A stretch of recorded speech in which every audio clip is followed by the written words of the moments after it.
Oh, hello. This is my nature garden, and this is a clue to this episode of Nature Garden Live.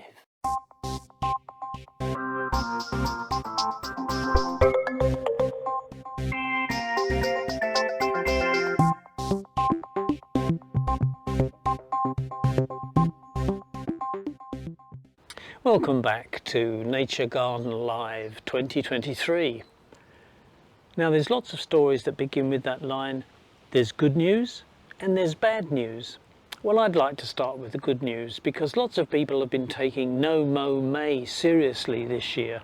In my local park across the road, there's been a spectacular display of daisies on the playing field and nearby grass areas, and lots of local authorities have been following that idea as well, and we've got road verges which are also great colourful areas now, even in London. There is the bad news, I suppose, in the sense that you may be standing in a beautiful, colourful field of wild flowers, but if you stop and listen, it's silent. The phrase silent spring has been coined by a number of people, and it's a question of the number of insects is seriously diminished over the last few decades, and particularly noticeable this year. I can remember, if you're as old as I am, you may too, that if you drove down the motorway 20 or 30 years ago, your front grille and your windscreen would be covered in insects. Now, wasps used to like that because they're carnivores, and they would come along and start to eat the dead insects on your grille or on your windscreen.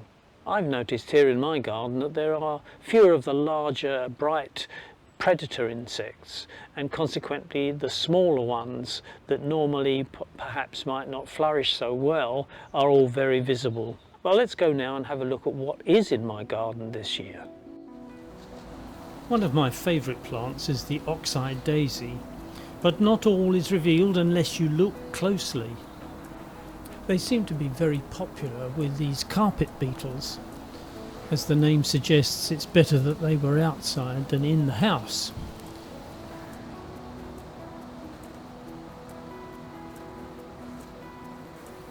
Life's not all plain sailing for these little ones. They have to dive for cover every now and again when the plant is visited by a black honeybee.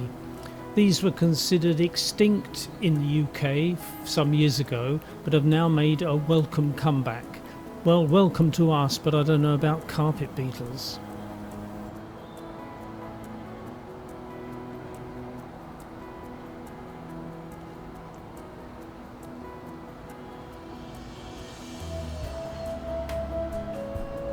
These buttercups look shiny and pristine in the sunlight, but they hide a secret. The tiniest of insects scuttle around amongst the pollen.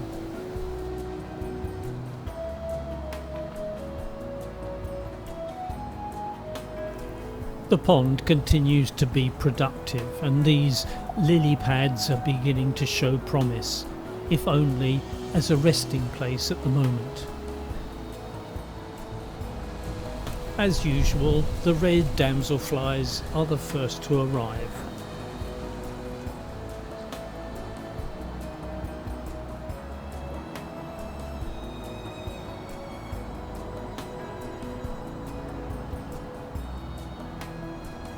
I've also begun to see the blue ones, which arrive a little later, but I won't see any green ones until later in the summer.